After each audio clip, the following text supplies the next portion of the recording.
Well, it's very good now to introduce Bob White, who's Professor of Geophysics here in Cambridge. He's a Fellow of the Royal Society. He has a great interest in volcanoes and things of that kind. He's produced over 250 research papers, I think, and supervised numerous PhD students. And he is also Associate Director of the Faraday Institute and has written a number of publications also in the area of science and religion. His great interest in the science-religion area is climate change, global warming, and all that area, and he's going to talk to us about that now. So it's very much a change of gear. Over to you, Bob. Thanks. Okay, I'm conscious that I'm just going to come back down to earth after all the erudite things we've been hearing for the last 2 days, so I apologise for that, because I'm used to looking at rocks and things like that. So it will be very down to earth. There used to be a saying that after the Lord Mayor's show comes the muck cart. Now, for you, those of you that aren't English, I mean, I can well remember this when I was a child at home. Which every year we used to have a big parade through the town. People made lorries and decorated them and so on. And right at the back would come the refuse lorry, which was a big metal lorry, and they'd wash it out and you'd throw coins, you'd throw money in it, which they collected for charity. Made a very satisfying clang when you got your penny in the muck cart. So I very much feel like the muck cart at the end of the... Do we throw our pennies, Bob? I'm very welcome to receive penny. I prefer notes, you know, if you got them, but at the end you can send them, yes. So, the challenge of global climate change. You might wonder why we're talking about this in a science and religion weekend. And the reason is because it's really hit high on the agenda recently. I guess many of you will know that Tony Blair said that climate change is the world's greatest environmental challenge. He said it's so far-reaching in its impact and irreversible in its destructive power that it alters radically human existence. That's quite amazing to hear a politician say that, isn't it? Richard Chartres, the Bishop of London, not so long ago captured headlines by suggesting that making selfish choices such as flying on holiday or buying a large car are a symptom of sin. I think that quite baffled some of the headline writers of the newspaper, but we'll try and unpack what he meant by meaning that was a symptom of sin. Sir David King, who's the government's chief scientist, has described climate change as a bigger threat than terrorism. And Sir John Houghton, who was formerly head of the Meteorological Office, has said it's a weapon of mass destruction. So it seems to me that when church and secular leaders, scientists and politicians all speak similarly, then we ought to take note and we ought to consider how our religious faith might affect our responses to such issues. Now, as I said just now, there's a growing interest in environmental issues. And it can be found in most, if not all, of the world's major faiths, as together the world's facing unprecedented, actually, in human history, possibilities of global environmental disaster. And there's a lot of space for dialogue and partnership between people of many different cultures and many different faiths.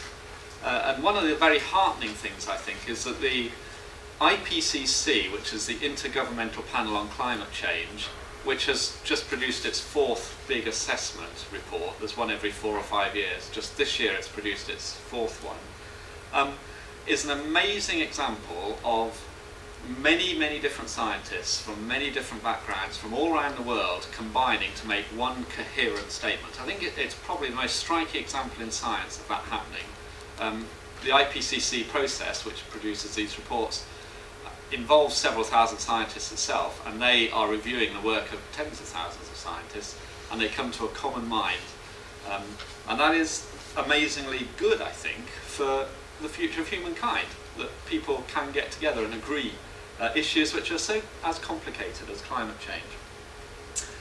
Well, today I'm going to focus on a Christian attitude to environmental issues, not because I don't think other faith points of view are not important, but just because there's not time to go into everything. So I'm going to talk about that from that attitude.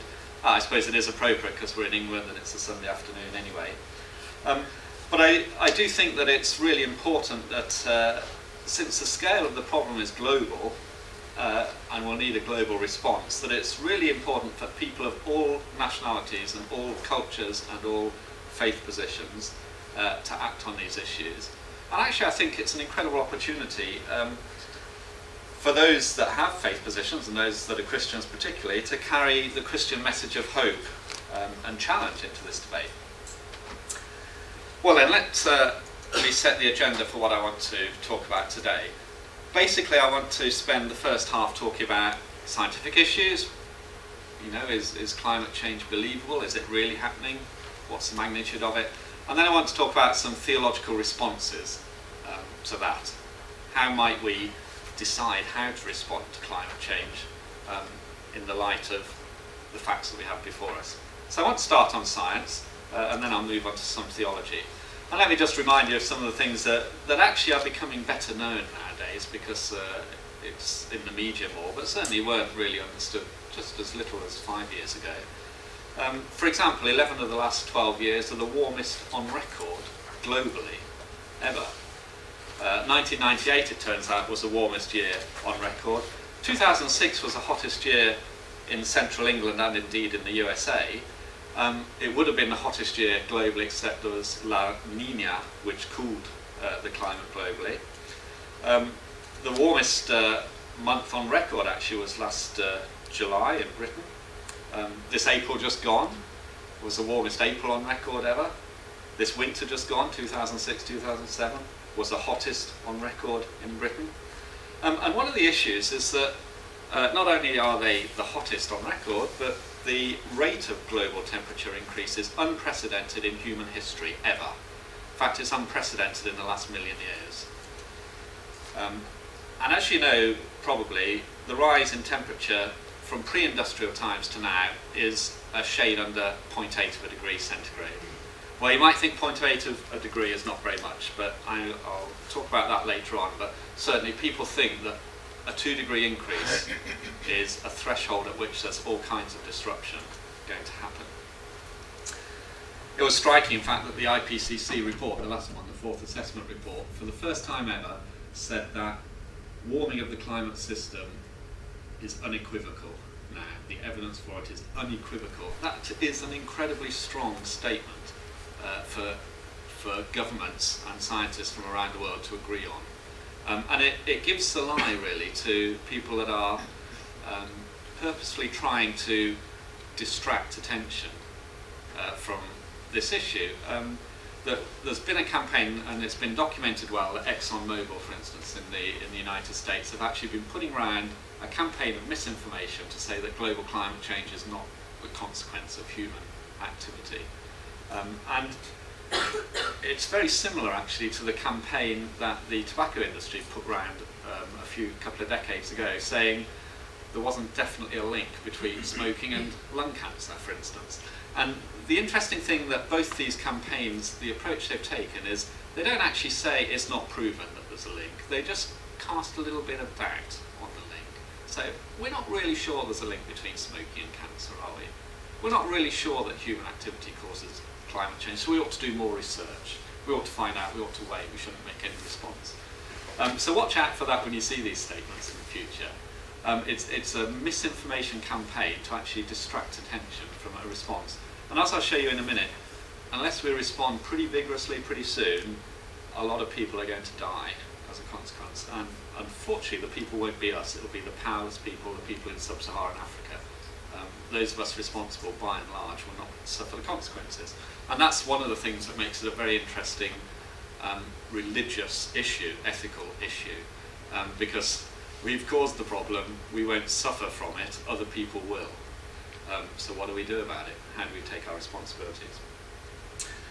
Well, let me just talk a little bit about what the evidence for change is. This is the variation of the Earth's surface temperature over the past 1,000 years. The uncertainty is more as you go back.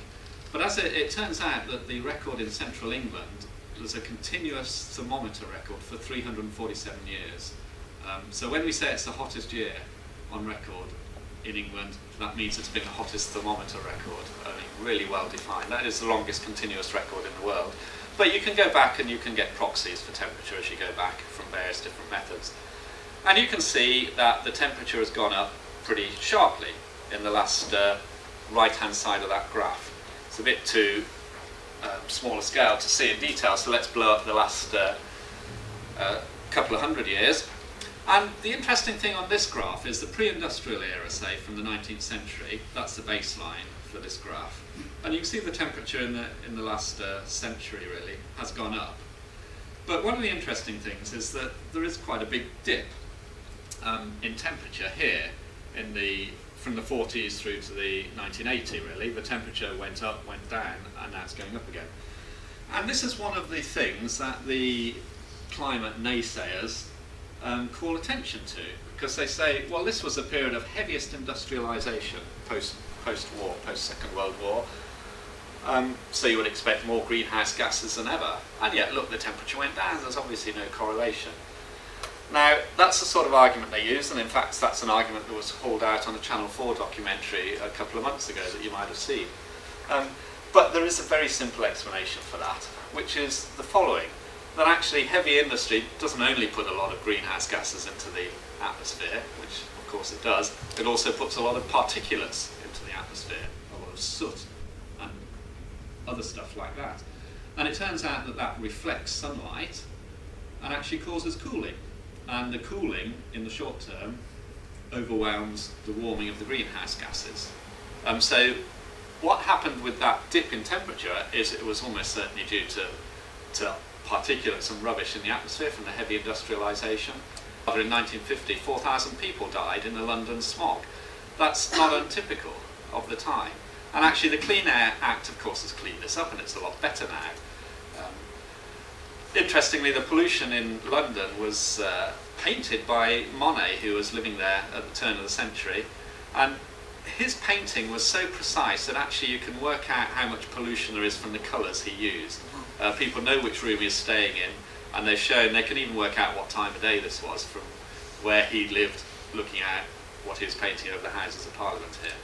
So there's no doubt that there's been a lot of smog, and that cleaning up of the act of the air caused this underlying trend just to become apparent again. So that's just one example, really, of people take misinformation, or they give misinformation by selectively pointing to changes in temperature, which are actually very easily explained. Well, interestingly, summer 2003 was really hot, and this circle around this point here shows the temperature in July in Europe. Now, that very hot summer, interestingly, caused about 20,000 deaths, it's estimated, above the normal.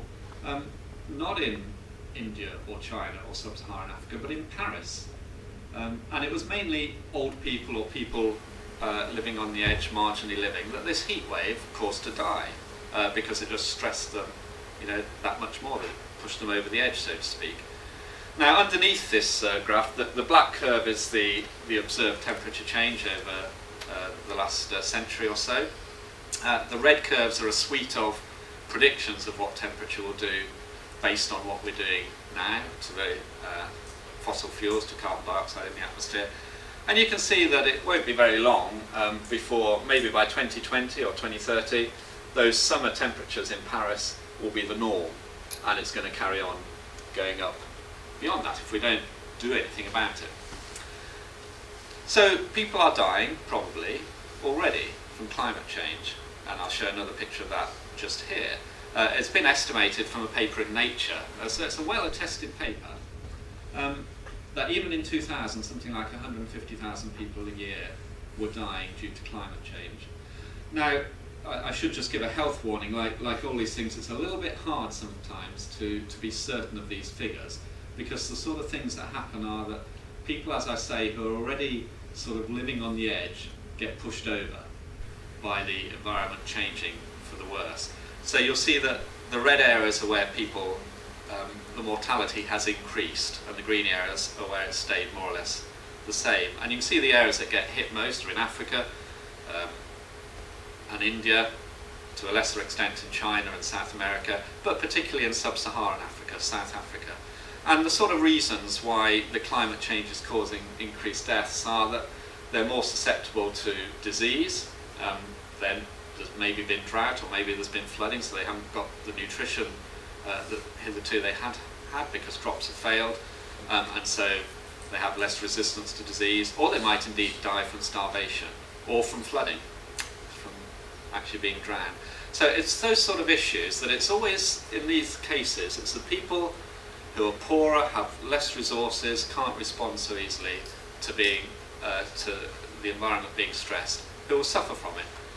But if I had plotted on this same map the people who have benefited from industrialisation and improved standard of living and so on, of course it would be those people up in the northern hemisphere by and large.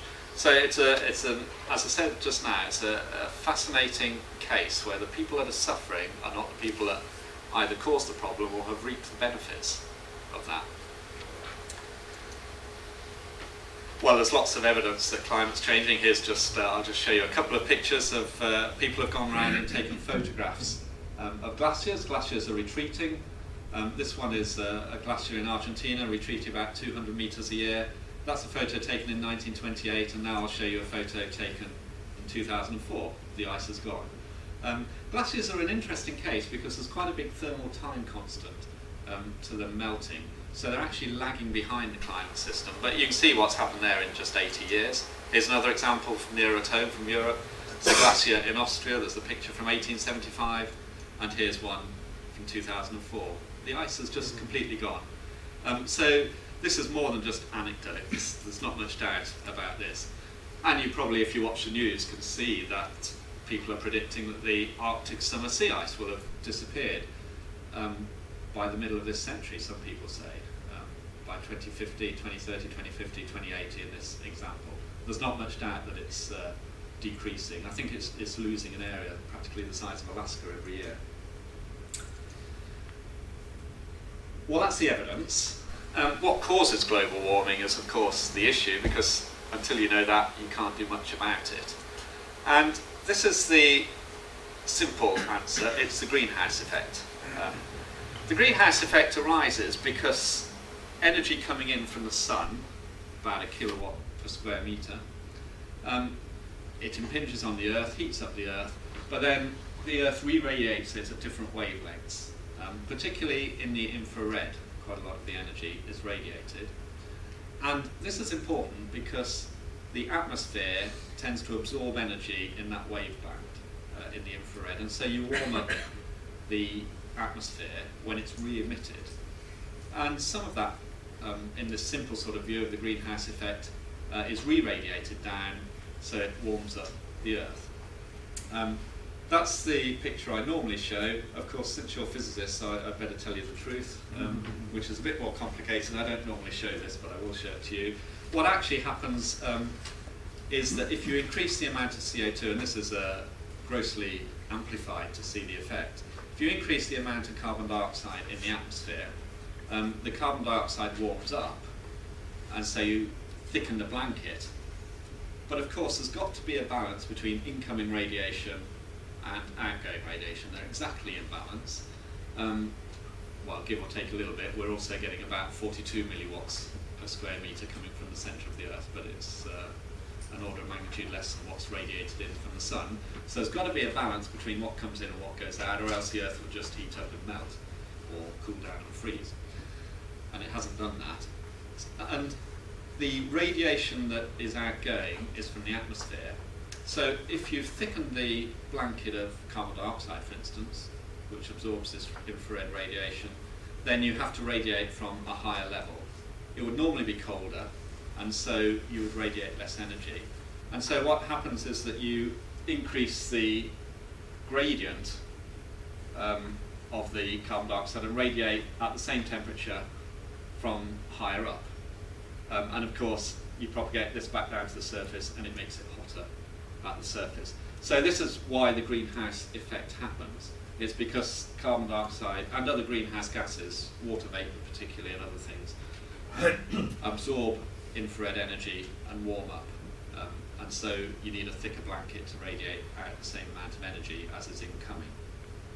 Well, this effect actually has been recognised for a long time. Actually, it was Fourier, Jean-Baptiste Fourier, who first recognised greenhouse effect in 1827, a long time ago. Tyndale here did some calculations, he was a Brit, but it was a Swedish scientist. I know we've got two Swedish scientists with us today, but a Swedish scientist, Svante Arrhenius, who did the first sort of quantitative calculations of the effect of carbon dioxide, and he said if you doubled the atmospheric concentration of carbon dioxide, you'd increase the global temperature by 5 to 6 degrees centigrade. Now, amazingly, that was just a very simple calculation. But people today, with all their incredibly complicated parallel computer programs, actually come up with about the same number, 5 to 6 degrees. That was, as I said, 1896. So we've known for over a century what doubling the carbon dioxide in the atmosphere would do. It would cause this sort of increase.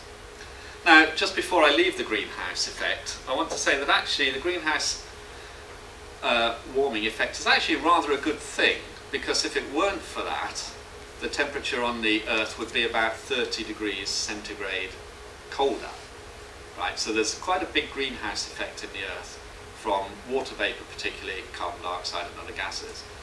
If it weren't for that, the temperature would be minus 18 degrees centigrade or thereabouts. No chance of life as we know it existing. It'd be a snowball Earth, it'd be frozen everywhere. So greenhouse gas is a good thing. The bad thing is the rate of change that's happening at the moment, which I'll show you in just a minute to show you why it's so bad. Now, carbon dioxide is the gas you always hear about as a greenhouse gas, but the contribution of other gases is not insignificant. Here's some other gases apart from water vapour, which, as I said, is also a greenhouse gas. And it turns out that methane, for instance, has 22 times the effect of carbon dioxide. If carbon dioxide was 1, then methane would be 22 times worse. Some things, like halocarbons, are hugely worse, like 22,000 times worse as a greenhouse gas, but fortunately there's very few of them. But methane, although it's quite a small concentration, actually accounts for a quarter of the greenhouse warming. And that just has an interesting sideline, which I'll just tell you about here, which involves cows. Because it turns out that cows produce about 500 litres of methane per day each. And there are, at the present day, about 1.7 billion cows in the world.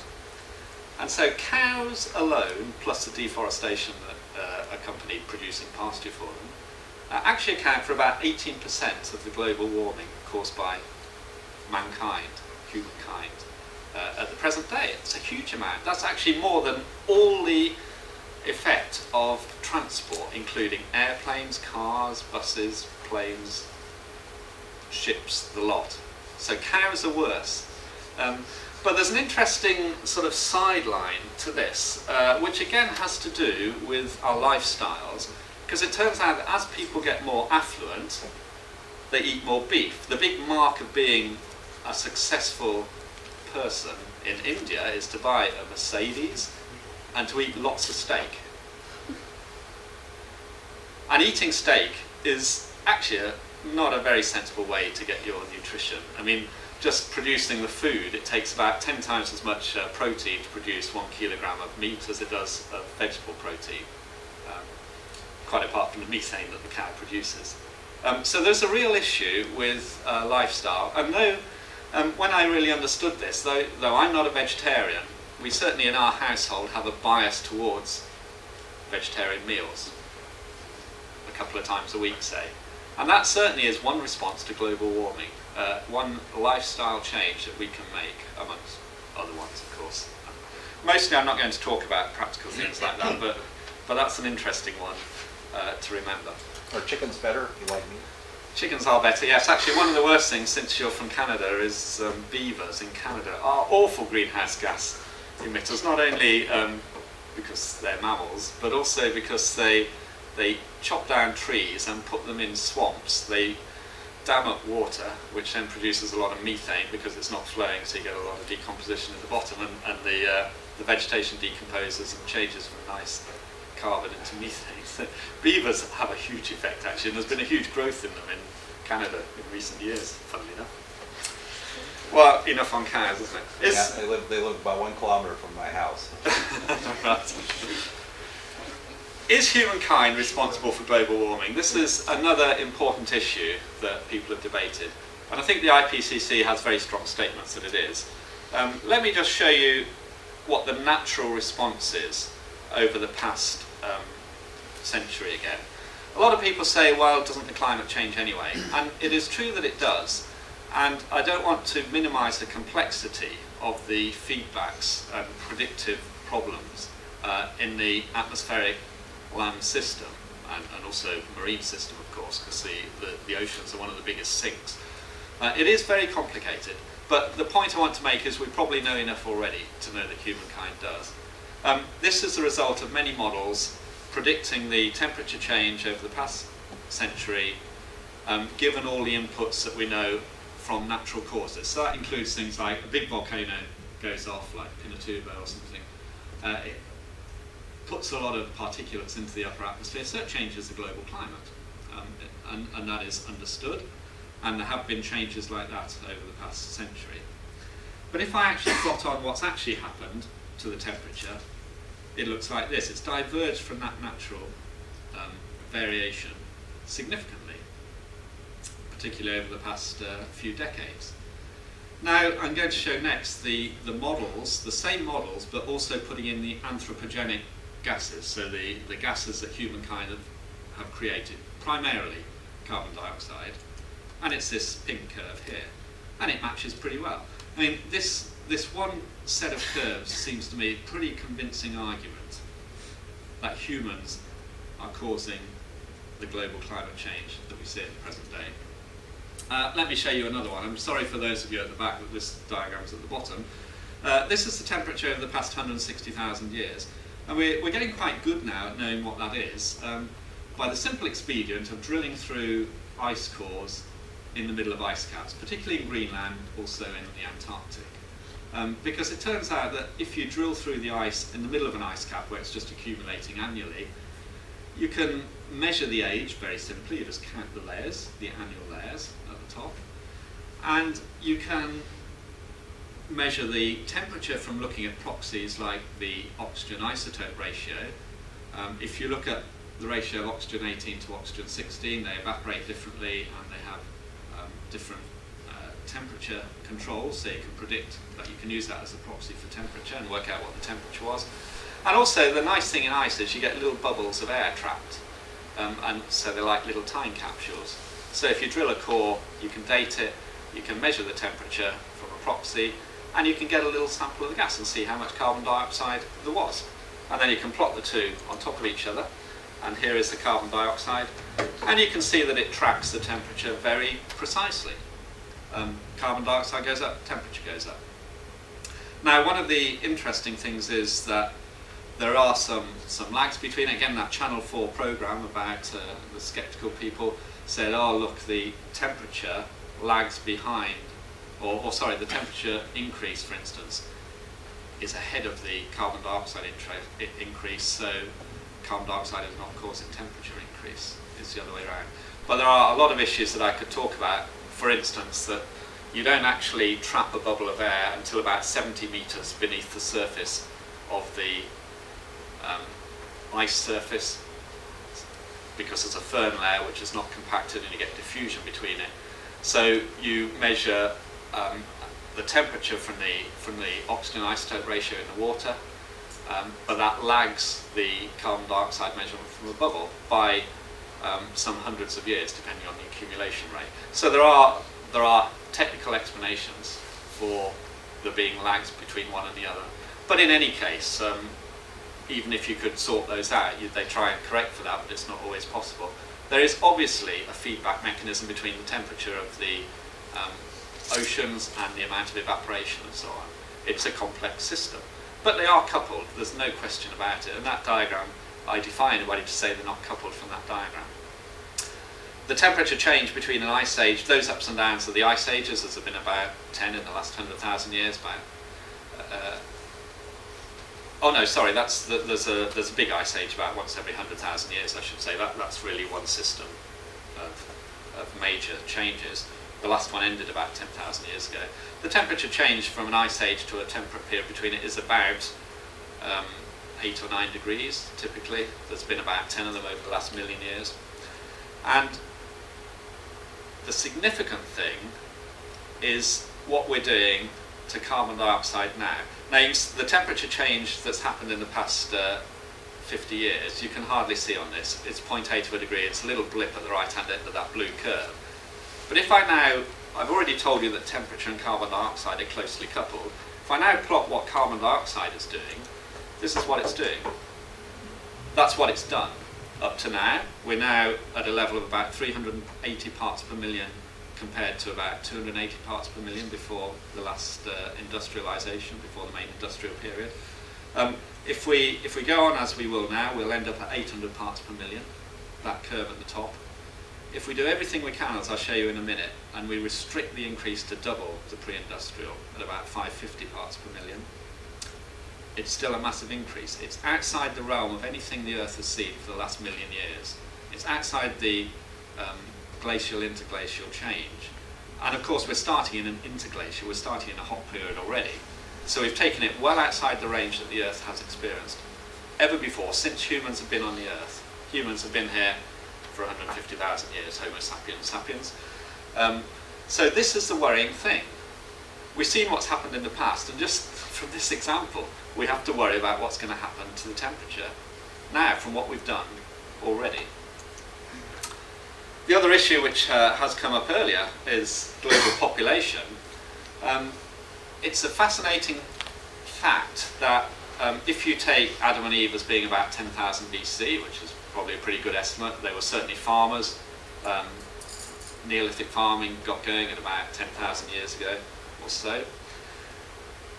Half the people that have ever lived, half the humans then that have ever lived since 10,000 years ago are alive today. Isn't that amazing? And of those half that are alive today, half of them are children, half of them are under 18. And that's purely because it's an exponential curve, like that, as you all know. That's what happens with exponential curves.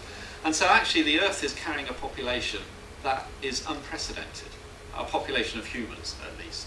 And this has to be part of the issue that we address, to be honest. Let me just blur up the last 200 years so you can see it more clearly, or 300 years. The population now is 3 times what it was when I was born. 3 times. It's about 6.5 billion at the moment. Now, interestingly, these are predictions of what the population will do. It's estimated that it might plateau out at 9 or 10 or 11 billion people towards the end of this century we're in. The reason for that is that as people get more affluent, then they tend to have fewer children, because I guess you used to have lots of children to provide an insurance for your old age, and half of them or more would die anyway. So it's a well-known effect that as people get more affluent and get better lifestyles, they have fewer children. So that is the expectation globally, that population will plateau out. But even so, it's still going to be at least half as much again as it is now. So the Earth has got to carry these people, and if everybody wants to aspire to a standard of living, which is similar to ours, say, we've got to do something radical to enable it to do that. Well, here's global carbon dioxide, what it's been doing in the past, and what it will do if we just carry on as we are now. It will just keep increasing. This is not carbon dioxide, this is, it's gigatons of carbon dioxide per year. If we really work hard at decreasing the rate at which fossil fuel use is increasing, we might get that green curve. If we're really aggressive, and there's a real concerted effort, which I see no sign of at the moment globally, to decrease our use of fossil fuels, we might get it to actually go down over this century we're in now.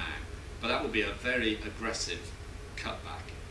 Now, what does that mean in predicted temperature? That's this curve. There are big uncertainties because there's lots of feedback mechanisms that are uncertain at the moment. If we carry on as we are now, the temperature will probably go up 5 degrees. Now, bear in mind that people think that 2 degrees is a critical, dangerous amount of increase that will cause mammoth disruption, both economically and globally, economically and in health and so on. If we work quite hard at cutting back, it will still probably go up 2 or 3 degrees. if we're really, really aggressive, it will still go up 2 degrees. And that's because there's big time lags in the whole system. The time lag in the ocean, 80% of the heat is taken up by the ocean, but the time lag on that is hundreds of years, the time constant. So we're already committed to a lot of this. So this is a predicted change over a century from 1960s towards the latter quarter of this century, of areas that will get hotter in the red colours and orange, areas that will get a little bit hotter in green and blue. I mean, everywhere gets hotter. But it's interesting again to see that the areas that really get a lot hotter, apart from the poles up here, are in Africa and India, sub-Saharan Africa, South America. Again, the areas that have low income at the moment and are least able to cope with changes.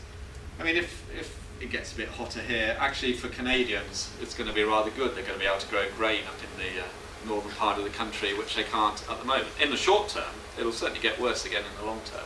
But again, it's an interesting, just a fact of geography, that the people that will be hit hardest are the people that are most vulnerable anyway. And here's just 3 predictions which are based around those 3 examples I showed you. This is the most aggressive decrease of fossil fuel use that we could get. Temperatures are going to increase from the first quarter of this century to the last significantly. And again, the big changes are the same as the one I showed you before. Mean temperature will increase about 2 degrees. And here's the other scenarios. If we carry on as we are now, it'll be the bottom scenario. The world gets extremely hot. And I guess we're going to be somewhere in the middle here, people being people. And the issue of equity or natural justice is shown in here, that the countries in red are the ones that are producing more than the average amount of carbon dioxide, which is that blue dashed line, a bit over a tonne of carbon per person. And of course it's USA, Canada, Europe, which are big producers of polluting carbon dioxide. And the ones that in green are the ones which are below average at the moment: China, Latin America, Asia, India, all of those countries. But of course they are aggressively trying, with the exception of Africa, the other countries are aggressively increasing their fossil fuel usage to increase their standard of living, and quite properly so, to bring themselves up to what we have historically experienced in the so-called West, the high-income countries. And this is a real issue, this is a real problem that we're going to face. China's opening a coal-fired power station every week at the moment. There's a lot more pollution going to happen. So the present position is that carbon dioxide, a sixth of the population, which is us, produce more than half of the pollution. The poorest six only produce a fraction of it, but they suffer the consequences. Well, you know some of the causes. Cars. I drove 10 miles here and back again, so I'll use nearly 8 kilograms, I'll produce 8 kilograms of carbon dioxide, which is a lot. This is a picture of me doing fieldwork in Iceland, so I put my hand up for being guilty, big four-wheel drives. Fossil fuels come from coal, oil and gas. The problem is that this is carbon that's been locked underground for 100 million years, often, and we're just releasing it very, very rapidly. Here's a plot of the usage of carbon fossil fuels over, well, up to the present day, effectively. The green is what we've used, the red is what is thought to be available still to use. So we've used about half the oil, we've used about a third of the gas. But the interesting thing is, the thing that's going to last for a long time is coal. We're going to burn coal because we'll use up the other. And coal is incredibly dirty. It's a really nasty fuel. And so this is a problem the world has to face. People properly want energy, they'll burn coal because it's there to burn. What are we going to do about it? If we think of what we've done already by what we've burnt, which is just the green, look at how much is left to burn. And I think humans being humans, we will use it if it's there to be used. It's unlikely we won't use it. Well, there are responses, there are things we can do. For instance, we can burn coal, we can capture this carbon dioxide, we can extract the energy, capture the carbon dioxide and pump it back underground, called carbon sequestration. That's certainly something people are looking at. And we'll have to address those issues, as well as other sources of energy, of course, like hydrothermal and geothermal and so on. Then lastly, perhaps one of the other effects of global climate change, sea level rise, it's the thing you often hear about.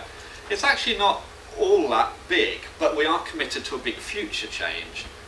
Here's the case, for instance, where there's just a 1% increase in carbon dioxide globally for about 60 years, and then you stop putting any more carbon dioxide into the atmosphere at all. But the sea level rise, which is the red curve, will go on for the next 500 years. We've maybe seen, in this case here, only 10% of the sea level rise that will eventually result. And that's because to get the heat into the ocean and then to circulate it down to the deep ocean, most of the sea level rise is just expansion.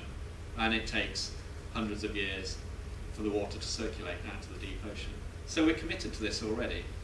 Now, again, the issue isn't so much, just as with temperature, the Earth has seen temperature changes in the past. The issue isn't that it will happen because the Earth can accommodate that. The issue is the rate of change that it's happening at. Because humans are tied to land, they're tied to territory, and people have wars over territory. That's what you fight wars over.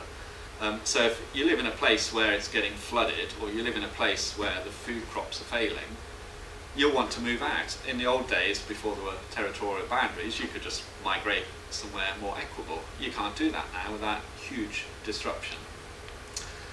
In the case of water,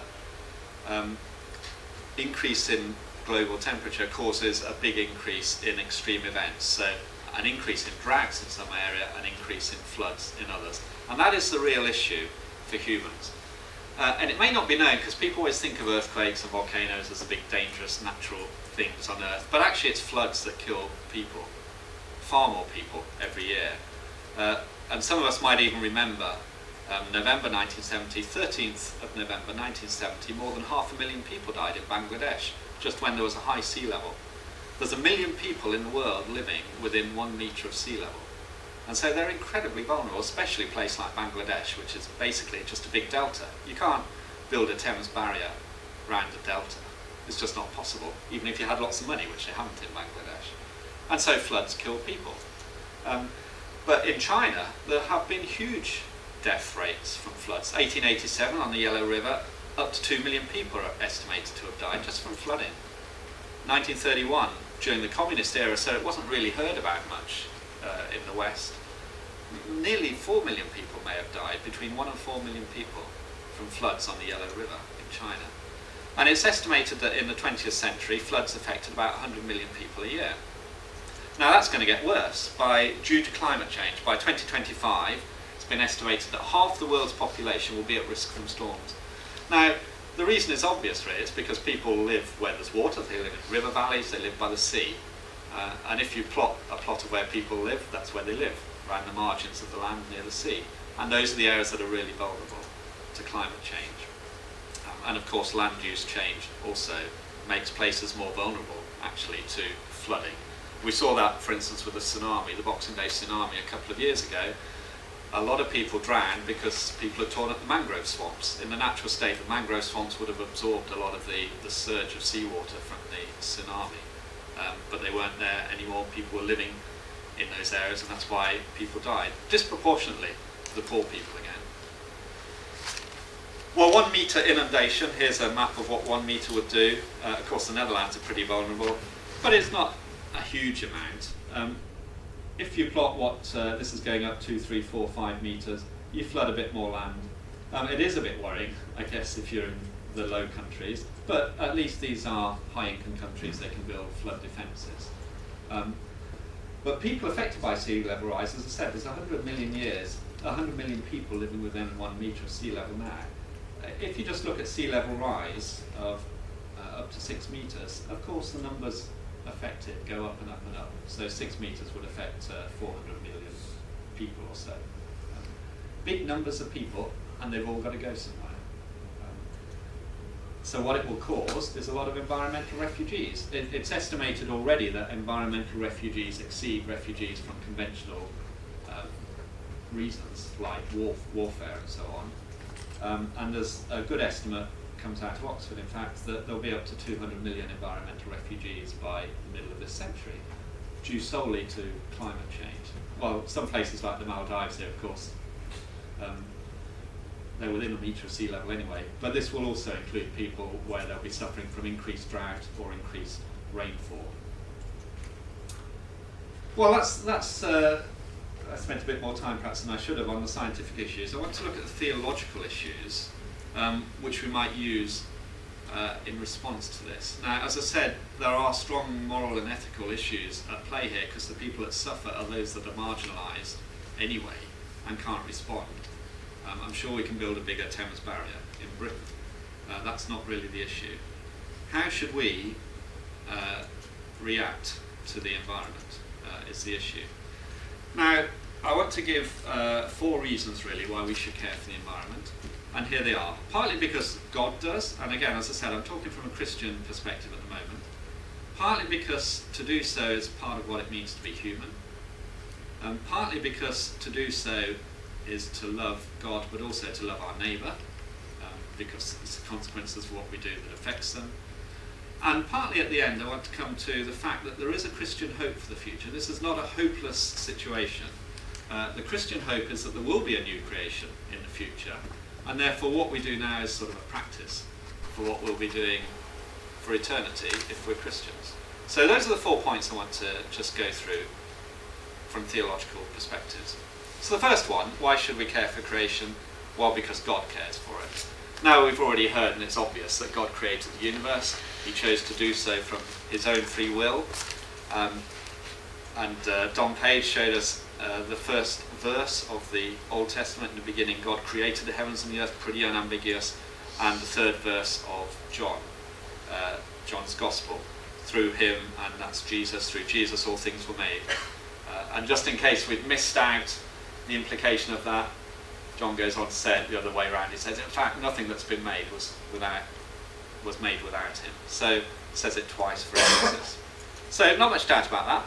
God's creation is good, not much doubt about that if you read Genesis, because it says so 6 times. Verse 4, God said, let there be light, and he saw that the light was good. Verse 10, he made the sea and the dry land, and God saw that it was good, it says. Verse 12, he made the vegetation, plants and trees, and God saw that it was good. Verse 18, he made the 2 great lights, greater light to rule the day, lesser light to rule the night, and God saw that it was good. Oh, and also he made all the stars, all 10 to the 22 or 23 of them. God made the sea creatures and birds, saw that it was good. Verse 25, made the wild animals and creatures, saw that it was good. On the 6th day, God made humans. God saw that all that he'd made, and it was very good. Really, not much doubt about that. That is the theological message of Genesis. Not a scientific message, it's a theological message about God's purposes for making the universe. So matter matters to God. Christianity certainly is a very materialistic religion in that sense. It's deeply rooted in the material creation. And that is in contradiction to the myths that are around at the time, particularly Mesopotamian myths, that the earth was just the fallout of battles between gods, or gods who made humans to be their slaves, to serve them, that sort of thing. The theological message of Genesis is that God made the universe for his own purposes, of his own free will, and that's the reason we're here today. Now, interestingly, the picture I've been using as a background, it's an iconic picture which was taken by Apollo 8, which was the first mission to go around the moon. It went around the back of the moon on Christmas Eve 1968, and I'm old enough to remember the trepidation with which we all held our breaths, wondering if it was going to come out the other side from being in the moon's shadow, so there were no communications with it. But it did. And last night, actually, I read some of the transcripts, the 85 hours of transcript between mission control in Houston and the 3 astronauts on board, Lovell, Anders and Borman. And it's incredibly boring, most of it. It's nearly all technical detail about the measurements on the gauges, the alignment of the spacecraft, which stars they're aligning against, before they had the next thrust, how many minutes they do the thrust for, because a lot of it was all done manually. But interestingly, in the middle of all that exchange, on Christmas Day, in fact, 1968, the 3 of them, Lovell, Anders and Borman, chose to read out over the noisy link to Houston the first few chapters of Genesis. In fact, they read it out, and God created light, as they went through the Terminator between daylight and night on the moon. And it's very striking. One minute they're talking about the gauge pressure. The next minute they read this out and they pass it round from one to the other. They read a couple of verses each. And then they're back to the attitude of the spacecraft and how many degrees gauge number 35 was reading and so on. Very striking that they chose to read those chapters from Genesis. And this has become an iconic picture. This is one of the pictures they took on that mission. It's apparently the most reproduced image in human history ever. So God created the world.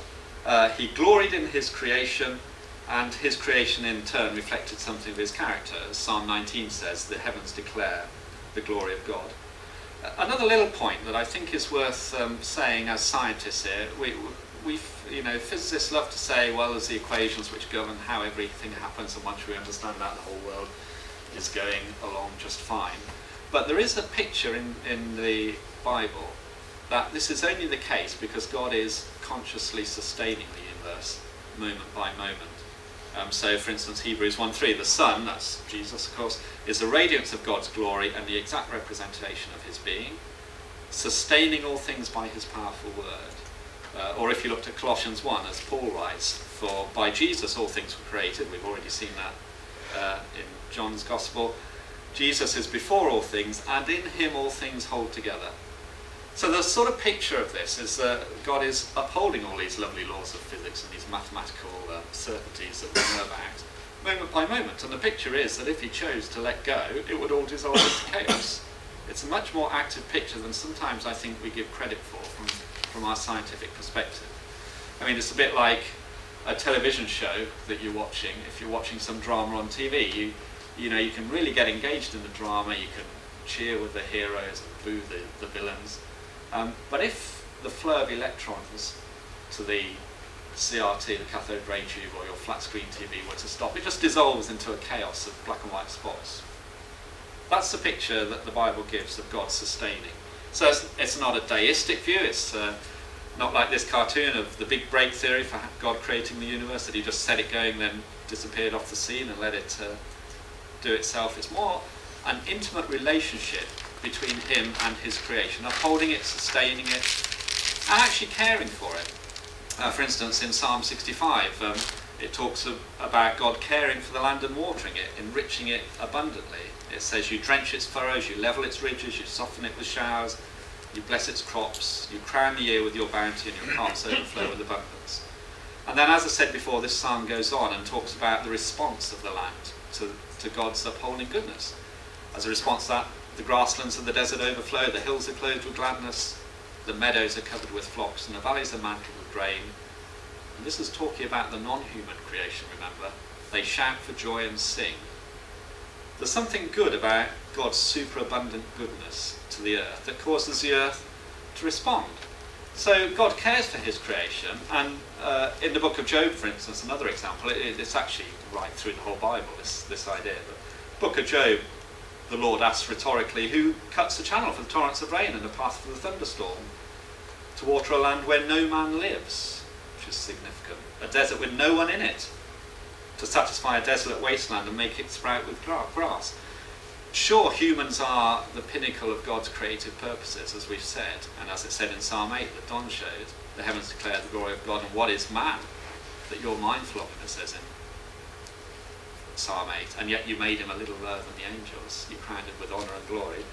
There certainly is that aspect to God's creation, but also the whole of his creation responds, and he cares for the whole of his creation. And there's many other examples I could give to that. And what that means is that if we neglect or abuse or despoil the world, we're not only damaging something that's precious to God, but we're also preventing the created order from reflecting God's glory fully, as he made it to do. So it's rather like the teenagers who live in a home that their parents have lovingly built for them. Then the parents go away for the weekend. And this actually happened a few weeks ago, it was in the papers. And the teenagers have a wild party and trash the home. You know, that's what we do if we don't care for the environment. That's how we're treating God. Or a bit like I said this when I was preaching to a load of students in the student church, which Chiranjeev will remember. It's a bit like the students who come home for the vacation, just treat their home as a hotel with a fridge to be raided for food and a place to dump their dirty clothes. And we can treat the earth like that if we're not very careful. So we should care for the environment first because God does. Secondly, a more subtle one, because it's part of what it means to be human. Now what I mean by that is that humans, it says very clearly, are made in God's image. Now we could debate what that means at huge length, and people have done so. They've spilt gallons and gallons of ink on it. But I take it to mean that we're more than just animals. Things like the fact that it means we can relate to God in a personal, interpersonal way, because we're made in his image, we're something like him. We can love and be loved. That's an attribute supremely of God. Now, not that animals, of course, can't love their offspring, but there's a particular aspect to it. We can be creative. I think that's a really strong aspect of God's character. He flung stars into space, it says in the Psalms. Just creative activity. Now, we might say we need all those 10 to the 23 stars to make the forces of gravity and the other forces just right for us to be living here on Earth. But it's also a sign of his creative activity that he just did that. He flung them into stars because he loved to do so. And I think humans show that creativity in art and music, as well as in science indeed. I think science is an incredibly creative activity, which I think non-scientists don't realise. And I think one of the significant things is we're moral beings. We have a really deep-seated concern for justice. We can all spot injustice a mile off, particularly when it's done to us, can't we? That's not fair. Little kids say it from the age of 3. It's not fair. If you've had children, you'll know that. So these are some of the attributes of God. Now, in Genesis, it highlights the commonalities between humanity and the rest of the animate creation. But there is also something very different about humans. Some of these aspects here that I've just highlighted. Genesis 2, for instance, uses the same word to describe how animals, birds, and humans were formed from the ground. Adam from the Adamah, from the dust of the ground. But actually humans were formed, specifically it says, from the dust of the ground. So there's no particular accolade of superiority there. Genesis 1:29 talks about how humanity shares the same food as other animals, the same breath of life is given to animals and humans alike. Psalm 104 describes how humans have the same needs as other animals, and that the Creator God provides that in abundance. So to care for creation is therefore to care for part of a system of which we're a part, is to care for a system of which we're a part, but on which we're utterly dependent as well. So human flourishing and well-being of the rest of the creation are inextricably linked in the biblical narrative. Now, being made in the image of God is an interesting phrase as well, because the king in Mesopotamian times was sometimes described as being made in the image of God, in the sense that it meant he was God's representative on earth. So there's a sense there of ruling on God's behalf, if you like, of being vice-regents for God. This is a bronze image of an Akkadian ruler found at Nineveh from 2200 BC. And they tended to set these images up on the borders of their land to say, I rule here, I'm ruler here. So being made in the image of God means that humans are placed by God here to be rulers on his behalf, if you like. Now, interestingly and uniquely amongst the cultures of the ancient Near East, the Genesis account didn't just designate one person as the ruler, but the whole of humanity. It uses a plural for that, as being made in the image of God. Genesis 1:26, it uses the plural for man. Well, if we go back to Genesis 1:28 or 2:15, for instance, that's the place where God commands humans, the whole of humankind, to rule over the earth and its resources. It's sometimes used in the term of stewardship, but it's actually much more deep than that. We're called to have dominion and rule over it. So it's not just to be passive spectators. There's a sense of actually working at looking after it in the way that God would, to enable it to be fruitful and to play its part in giving glory to God. So, interestingly, in Genesis 1:28, when you do that, God blesses humankind, he says. He says he blesses humankind and gives them dominion. It's part of what it means to be human, to do this. And by not doing it, we are being subhuman in some sense. But I just want to stress again that the sort of dominion we're supposed to have is the dominion that Jesus took on himself when he came to earth. It's the sort of shepherd or servant king type ruler which Jesus took on as a servant of other things, not just for his own benefit. So we should care for the environment because God does, because it's part of what it means to be human, and also we're told by God to do so. Thirdly, because it's how we love our neighbour. This is pretty obvious, really. We're told to love our neighbour as ourselves, very clearly by Jesus, with all our soul and mind and strength. And there are, of course, as I've said, the consequences of what we do are borne by those in another part of the world that we may not even see. But if we're truly to love our neighbour, and our neighbour is the person on the other side of the world, then we have to take cognizance of what we're doing. And it might also be, there's an intergenerational aspect as well. It might be our children, because our children will suffer what we're doing as well if we're going to love our neighbour, those who are following on from us. I don't often quote Margaret Thatcher, but she said this in the 80s, that we don't hold a freehold on the world, but only a full repairing lease. We have a moral duty to look after the world and to hand it on in good order to future generations. Christopher Patton put it more pithily. He said it's living here as though we were intending to stay for good, not just for the weekend. Not actually a new idea. John Calvin even, in the early 16th century, said, let everyone regard himself as a steward of God in all things which he possesses. Because that guards you, he said, from the two poles of either conducting yourself dissolutely or corrupting by abuse those things which God requires you to take care of. While there are practical things, which I don't want to talk about low energy bulbs and all that, it's for everybody separately to decide how they should respond. Government certainly has to play a part in legislation. But finally, we should care for the environment because God does, because it's part of what it means to be human, and God gives us his first commandment that we should care for it. Because of our love for neighbour, those people that are marginalised already will suffer from our effects, so surely that's a moral responsibility on us. And then I want to finish off just by talking about the Christian hope for the future, that this is a message of hope, not a message of despair. And I want to show you a strange, unusual Christmas card actually. Most Christmas cards you get have Christmas trees or little pictures of the baby Jesus in the stable. At the bottom of this it says, the lion shall lie down with the lamb. It's a quote from Isaiah 65.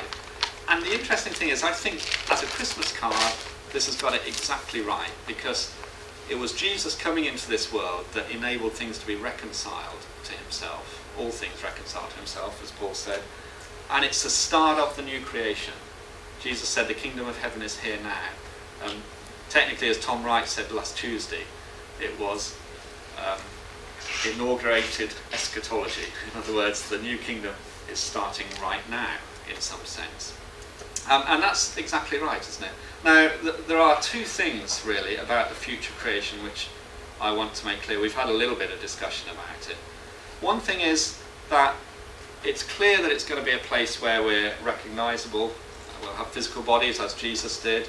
People cannot be separated into soul and body. We're embodied beings. We need both. Jesus had one when he was resurrected. So we'll know one another, we'll love and be loved. It's a place, the Bible says, where we'll truly feel at home. Everything has a rightness to it, and God will live with his people. But there is discontinuity, isn't there? Somebody asked Paul, how are the dead raised? What kind of body will they have? And Paul said, that's a stupid question. Well, he didn't quite say that, he said, how foolish. And he went on to say in 1 Corinthians, when you sow, you don't plant the body that will be. So if you're growing an oak tree, you don't plant an oak tree, you plant an acorn. Or as Paul said, just a seed, perhaps of wheat or of something else. But God gives it a body as he's determined, and to each kind of seed he gives his own body. So the seeds grow into their kind of thing. So wheat seeds, corn seeds grow into wheat. It's obvious, we're familiar with that. So there is a continuity, but there's also a discontinuity. It looks different. So that's one aspect of the new creation. But there is also continuity in the sense that things, the glory and honour of the kings will be carried through, it says. So, for instance, I think I really hope there'll be volcanoes and earthquakes in heaven. It's just they won't kill anybody. It'll be great to go and see. I'm really looking forward to that. And the honour and glory of the kings will be taken into heaven. The best things of human culture, presumably, will carry over. And certainly the consequences of what we do now will carry over in some sense. So Luther said, if I knew Jesus would return today, he's supposed to have said anyway, I'd plant a tree today. If I knew Jesus would return tomorrow, I'd plant a tree today. It's this sense that if it's going to be this sort of place in future, then we should work in it now. We should start behaving as we intend to behave in the future. And C.S. Lewis said an interesting thing I came across the other day. He said the Christians who did most for the present world were precisely those who thought most of the next. He said, aim at heaven and you get earth thrown in, aim at earth and you get neither. That's a great quote. So a couple of points in summary, really. First of all, the distinctive Christian attitude is underpinned by hope. So it's worth working God's creation now because, not only because we're commanded to do so, but because it has a future, and that matters. And secondly, the Christian view is holistic. There is a care in the Christian view for the material as well as the spiritual reality of this world, and the new creation will clearly embrace both aspects. So we should care for God's creation because it shows our love and obedience to him. So I think just to reiterate again really, we should care for the environment, partly because from everyone who has been given much, much will be demanded. That's us in the high income West.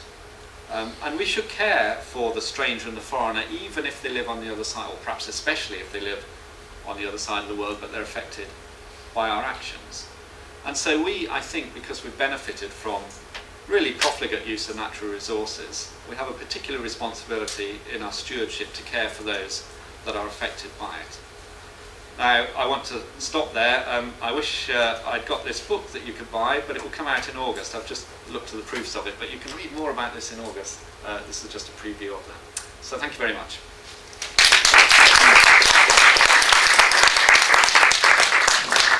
Thank you very much indeed then, Bob. Questions?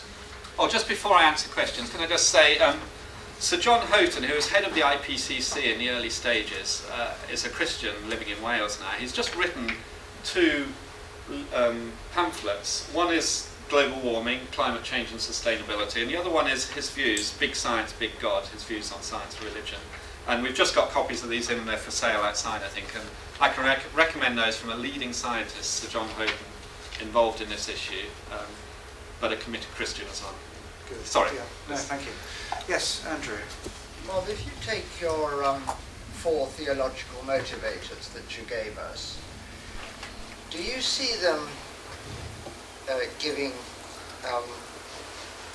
exact coincidence of action, or do you see there being slight tensions between them at which we have to work? Could you give me an example of how there might be a tension? Okay.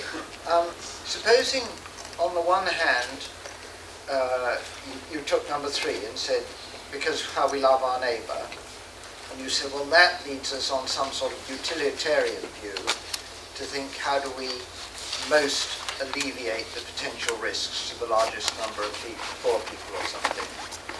But then you might take the first one and say, well, God cares for the environment, so that means that we're going to preserve coastlines and things for their own sake, or you know, preserving natural beauty or animal species or something like that. That might be a tension that you'd feel, well, those are slightly different, we're going to have to work at how we pull the two together. Okay, thank you.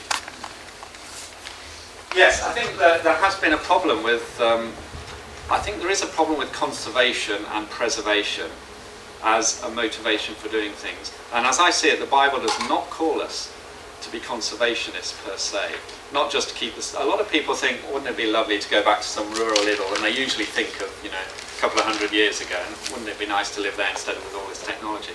Well, frankly, I wouldn't have wanted to live 200 years ago. You know, you died from smallpox and all the other nasty diseases. And I think we are given the command to have dominion and rule over the earth. That's much more positive than conservation. And I take it that doing science is part of that. You know, it's great that not many decades ago, you know, millions of people died of smallpox, and now nobody does, because through science basically, and all sorts of other diseases and things. So there is an apparent surface conflict, but I don't think there is a conflict in reality. And I think we're called to be creative in our use of understanding and resources for the good of humankind. it's tempting to use it for the good of yourself, but actually, I think the greatest traditions of science are opening up possibilities for the good of humankind. What about biodiversity, though, for its own sake, then? Would you not go along with that? Oh yes, well of course, biodiversity and that sort of thing. I mean, actually, a lot of human good can come out of biodiversity. A lot of drugs come from the Amazon, interestingly enough, from natural things that are found in the Amazon. So it's obviously it's good to try and keep that sort of thing going. But I guess if you had to make a hard-nosed choice between feeding some people and preserving a piece of the Amazon jungle, I'd go for feeding the people, to be honest. And I think it's not a simple thing. There are real issues there, and I think you're right to point them out. And I think that's where a Christian underpinning can give you a basis on which to make those decisions based on the dignity of humans, for instance, and the fact that God cares for every human, but He also cares for every sparrow. So it's not black and white. It's not easy, but I think we have at least an ethical basis on which to decide and make that sort of hard decision, which I think very few other religions, which are very tied up just with spiritual realities, have, but also certainly secularism hasn't got. Thank you. Yes. My question is more about carbon absorption by carbon dioxide absorption by photosynthetic plants and so on. And if we reduce the number of cattle and increase, what kind of plants, for instance, would be useful for increasing the carbon dioxide absorption and help the balance of things? Yes, there's a lot of debate at the moment about where you plant trees, because it can be bad. If you plant them in the wrong place, they can actually be deleterious. I mean, by and large, planting things that grow quickly is quite a good thing for absorbing carbon dioxide. So plant a tree to save the planet, by and large, is a good idea. But it's only a short-term solution anyway to increase the carbon dioxide, because the tree will eventually rot, maybe on a 20-year cycle or a 30-year cycle. So it doesn't sequester it permanently anyway. But it might get you out of a sticky fix, might get humanity out of a sticky fix in the short term, because the residence time of carbon dioxide is sort of 100 years. So we've got a 100-year problem now already that we've got to deal with. So I was meaning, basically in a sort of a strategic way, and plantings and things of this sort, not just short term, but right. changing the landscape in various ways, deliberately. Yeah, no, there are obviously things to do. I'm not a biologist, so I'm not the person to address that. But certainly, that is a case for careful consideration. But you do have to be careful, because you can do the wrong thing very easily when you try and bioengineer things. So if you plant the wrong trees in the wrong place, it may not be beneficial. I think people have shown that in a few papers recently, actually. But if you plant them in the right place, they are beneficial. And actually, a short-term cycle of very fast-growing biological material that you can then use for power, for heating your home, that's a good thing, actually, because that just cycles. It's a zero-sum gain. You sequester CO2, you burn it, you sequester it again, and it gets you energy in between. So there's also a good use for bioenergy in that sense as well. But it's a good thing to plant trees, but you have to be careful about where you plant them and what sort of trees you plant them. Yes. This infusion is always 50 years away. Is it clean energy, and will it come too late? Well, 50 years away is too late for what's happening immediately. And who knows, but even nuclear fission is a lot cleaner than most other sources of energy that we know about at the moment. It seems to me inevitable that we have to have some mix of energy that includes nuclear fission. And the climate of this, the climate of opinion, I was going to say, is certainly changing in this country to allow that. But interestingly, we generate about 25% of our energy from nuclear energy, and they're all pretty old plants, and they're all going to be decommissioned in the 2020s. And even if we start building now, we're not going to replenish that capability in time for that loss. So there may be a case for actually extending the operational life of some of the nuclear plant we have now. So that's on the production of energy side. But actually, there are huge things we can do to conserve energy as well. There's proper insulation in our homes, proper building codes, low energy lighting and things. This isn't a great example, is it? This particular room of low energy light bulbs. Just things like that, where you can save energy very quickly and actually save money very quickly. And I don't understand why people don't do it anyway, because it saves them money to put low energy light bulbs. It's an obvious thing, isn't it? Yeah. Yes. I was going to ask you, first of all, and if so, how does science support that biblical statement that God is sustaining the universe all the time? Because, as you know,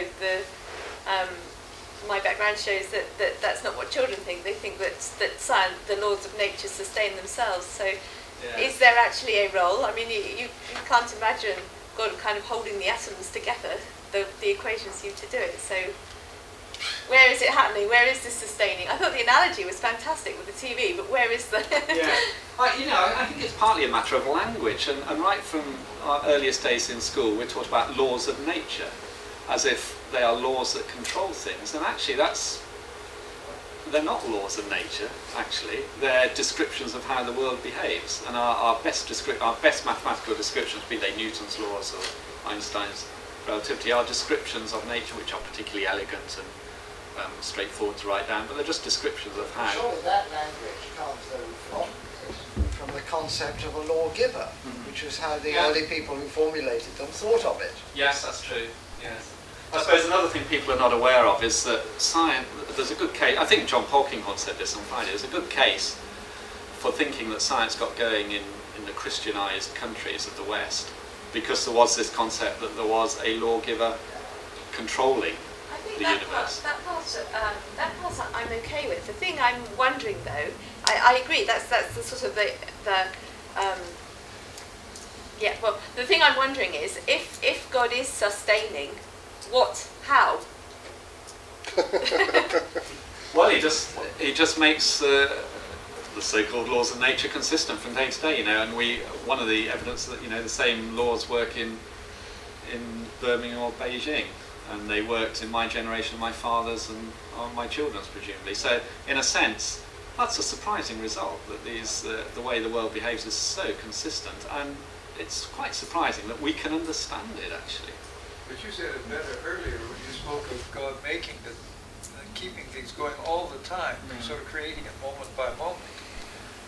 And that is the basis for even the regularities that you would call laws.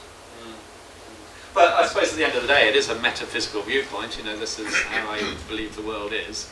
And science, I mean, the power of science and its strength is that it removes outside causes. It will only consider internal causes, and that's its power. And I don't want to take that away from it. I don't want to put mystical, spiritual inputs into the equations. I think that's a way to disintegrate science, not to help it. So, which is why I think intelligent design is not science. Actually, it's a nonsense from that point of view. It's bad. I think it's bad science, and I think it's bad theology as well from the Christian perspective. Saying that God keeps interacting here and here and here, because that's not the picture the Bible gives. It's a much more holistic thing of holding everything. But so I guess you wouldn't expect, in a way, to get it from the scientific equations anyway. It's more of an intellectual holding together. It's a metaphysical viewpoint, which actually, I think somebody else said this today as well, that actually it is the viewpoint that makes the most sense of the universe as I understand it, and of my interactions with other people and the way I behave and the way other people behave. Christianity is coherent explanation, the most coherent explanation I know. Yes, I mean there's something about induction, which is the way that science normally works, isn't there? I think that we kind of assume that the sun will rise tomorrow because it's risen every day we've been on the planet so far, and yet there's actually no logical reason, I think, why that's so. And you can ask the question why is it so that induction works and therefore science works? In a loose sense, that gives you something. Perhaps something I didn't say actually that I do think, before I take Don's question, is that if we're genuinely creatures of a creator God, then of course we can't know his purposes. I mean, as it says in Isaiah, can the pot tell the potter why he made him? Of course not. The pot has to tell the pot, not the other way around. And so we can only know God's purposes if he reveals them to us. And of course, in the Christian view, he has done supremely through Jesus, and then through the written record of the Bible. But also, as Paul says, what is known about God is clear from what's around us. Look around you, and that's consistent, he says. There was a question at the back, then perhaps we'll come Maybe back. it's slightly more ignorant. Just wondering if do we have records of temperature fluctuations in like the moon or other planets in the solar system from recent times at all? No, I don't think we do, because we don't have that stratigraphy. We can't go back in time until we actually get there and measure. I mean, have we got anything even from just the last 10 or 20 years?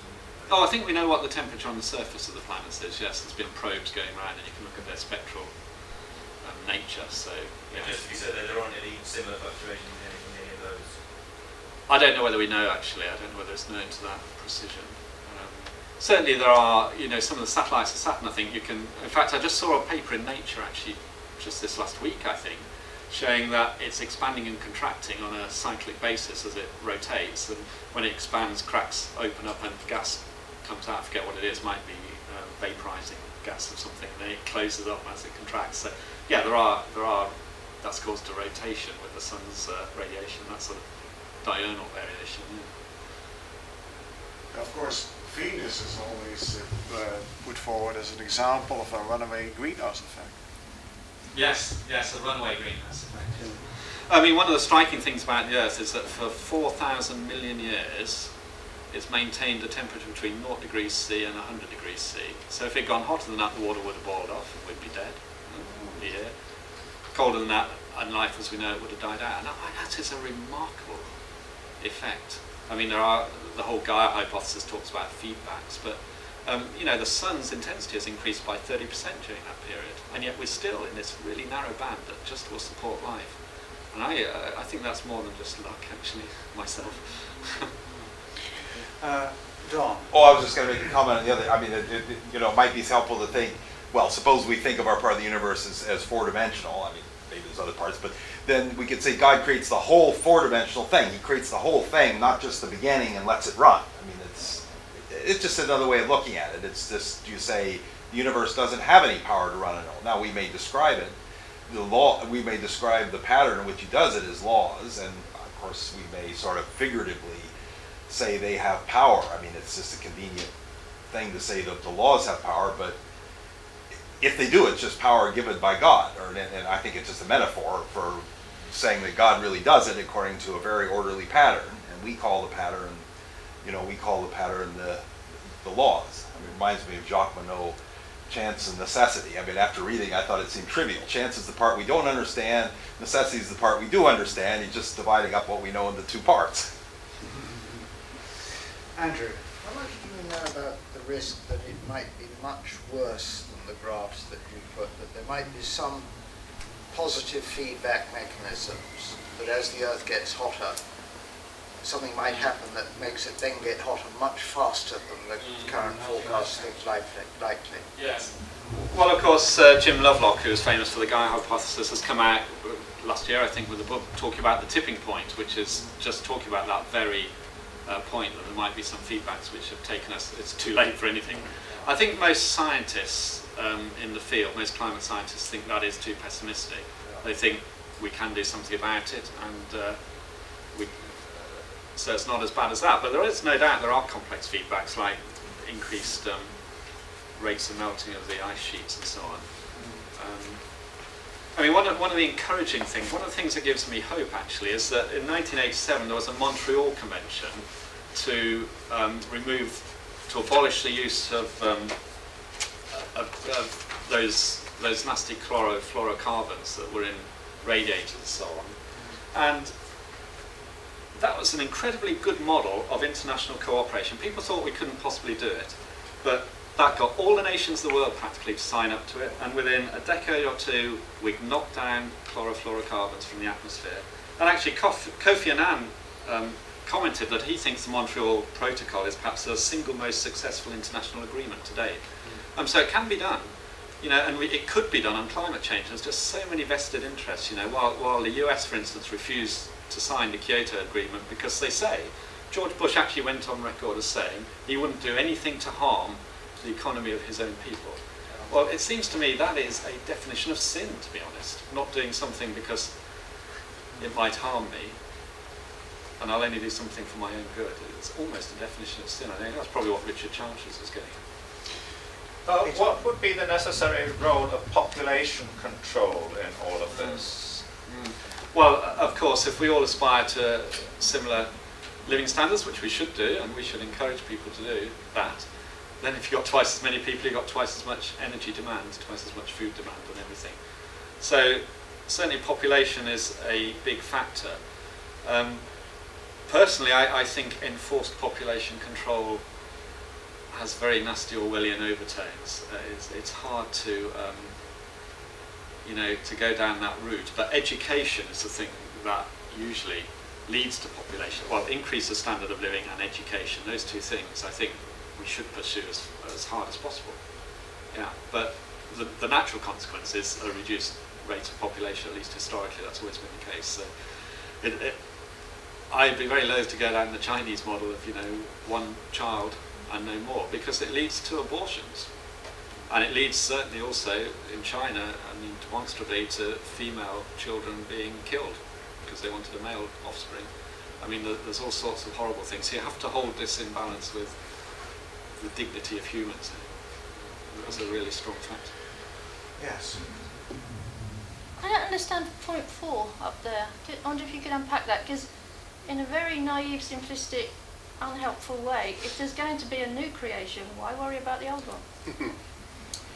Yeah, there is a segment of which is particularly, like all things American, they always polarize more and they do think bigger and better than anywhere else. There is certainly a segment of the American evangelical population that takes exactly that viewpoint. I think the answer is that it is disobeying God's command, the very first command he gave in Genesis 1:28.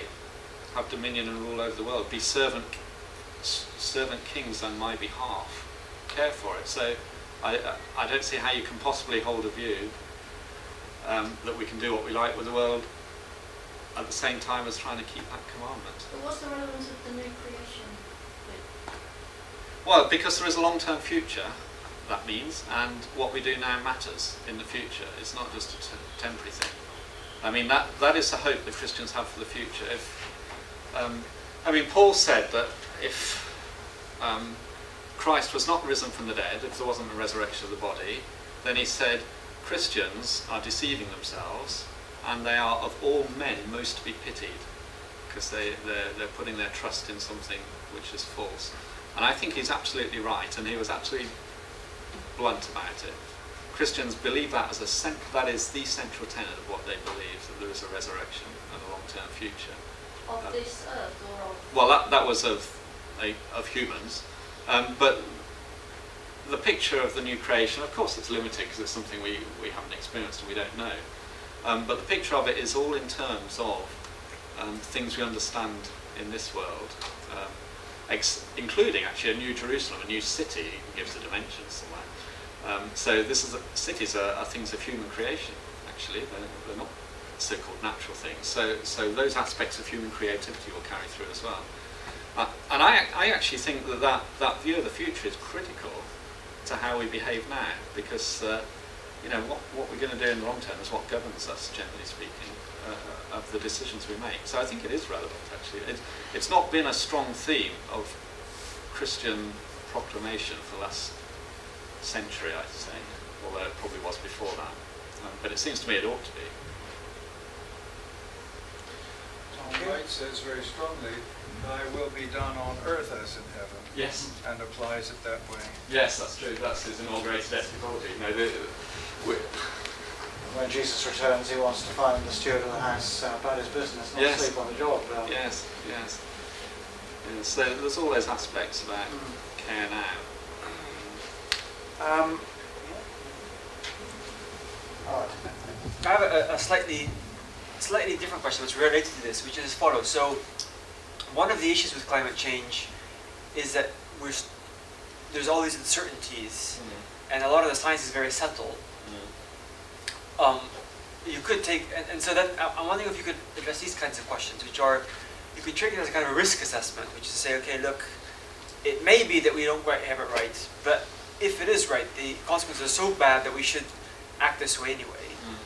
That's one thing to think about. That's a difficult kind of issue to weigh. And I wonder whether there's a Christian perspective on that particular type of question. Because there's many of these scientific issues that impinge on our daily life are of that nature, right?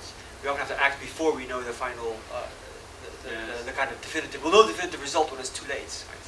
Yes. But then there's also a related question to that, which is a lot of these things get fought out in the kind of public arena, and they get, you know, there are journalist articles. There's this Channel 4 documentary.